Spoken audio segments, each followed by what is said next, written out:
August 6, 1945. 8:15 a.m.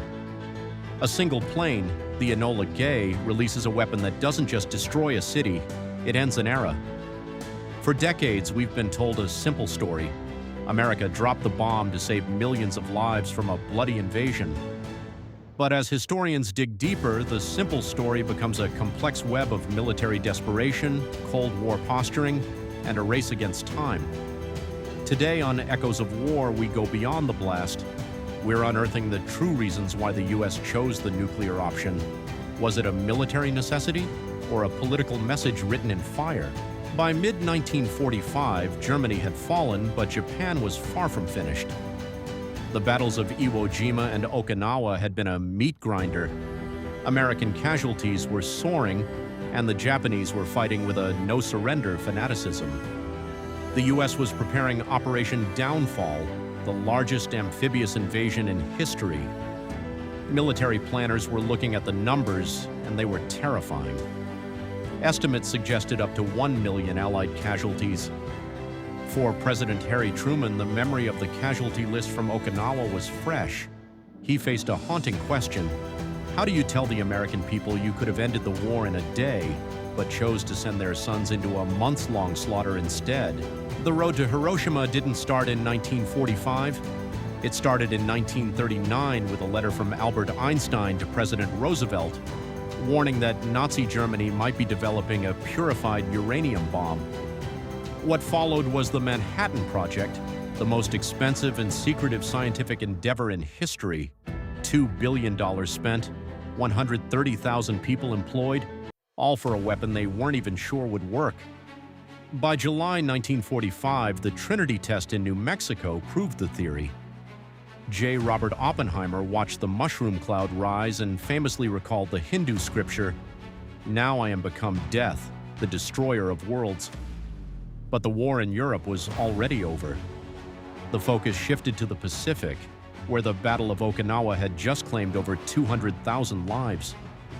To the American High Command, the choice was binary: a full-scale invasion of Japan or the use of the special bomb.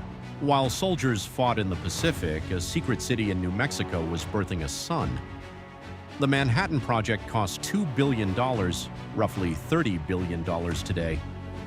There was a momentum of use. Thousands of scientists and billions of dollars had been poured into this weapon. Could Truman really have chosen not to use it? On July 16, 1945, the Trinity test proved the bomb worked. Truman at the Potsdam Conference received the news. He now held the ultimate ace in the hole: geopolitics. The Cold War shadow. Here is where the story gets controversial.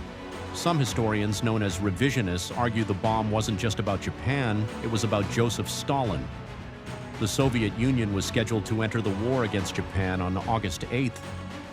The U.S. feared that if the Soviets occupied Japan, they would demand a say in its future, just as they had in Berlin. By dropping the bomb on August 6th, the U.S. hoped to force a surrender before the Red Army could claim Japanese territory. It was the first shot of the Cold War, a demonstration of power meant to warn the Kremlin that America now possessed the ultimate force. The choice of targets. Why Hiroshima and Nagasaki? Why these cities? They weren't just random choices. Hiroshima was a major military hub, and Nagasaki was an industrial center. But there was a darker reason. They were relatively untouched by previous firebombing. The U.S. wanted virgin targets so they could accurately measure the bomb's destructive power. Even after Hiroshima, Japan did not immediately surrender. The hawks in the Japanese military wanted to keep fighting. It took a second bomb on Nagasaki and the Soviet invasion of Manchuria to find Tinian Island 2:45 a.m. Colonel Paul Tibbets pilots the Enola Gay off the runway. Inside the hold is Little Boy, a uranium-235 gun-type bomb. Unlike the test in New Mexico, this design had never been live tested. They were certain it would work. The target was the Aoi Bridge. At 8:15 a.m., the bomb was released. It fell for 44 seconds. It did not hit the ground. It was fused to explode 1,900 feet in the air to maximize the blast radius.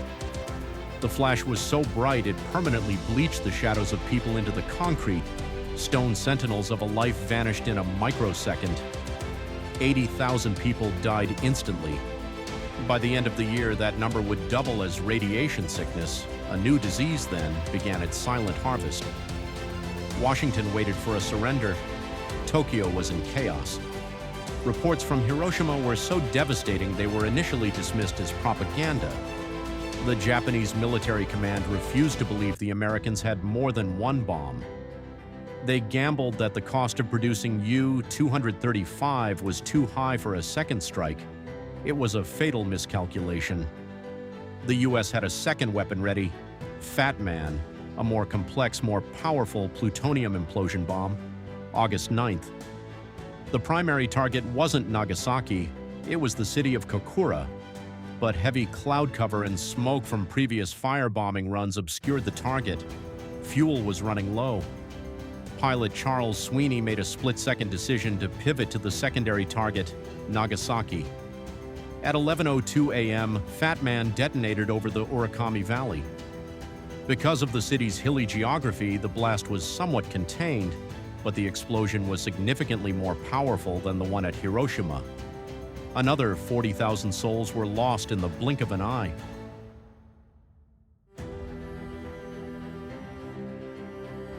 Six days later, for the first time in history, the people of Japan heard the voice of their emperor. Hirohito announced the surrender, stating that the new and most cruel bomb made continued fighting impossible. The debate over these 3 days has never ended. Was it a necessary evil to prevent millions of deaths in a land invasion? Or was it a geopolitical warning shot directed at the Soviet Union, marking the true start of the Cold War? Was it justified? If you ask a veteran who was waiting to invade the Japanese coast, the answer is often yes. If you look at the 200,000 civilians vaporized in an instant, the answer becomes a harrowing no. Today, the Genbaku Dome stands in Hiroshima, a skeletal ruin in a rebuilt city. It serves as a reminder that for the first time in history, humanity developed the power to delete itself. The echoes of those 3 days in August still ring in every nuclear silo and every peace summit today. The nuking of Japan remains history's most terrible, lesser of two evils. It ended the greatest war in human history, but it birthed the atomic age, a world where humanity finally held the power to destroy itself. This has been Echoes of War.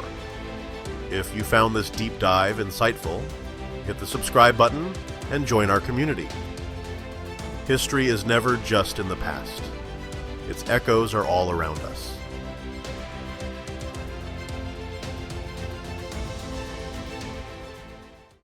We knew the world would not be the same. Few people laughed.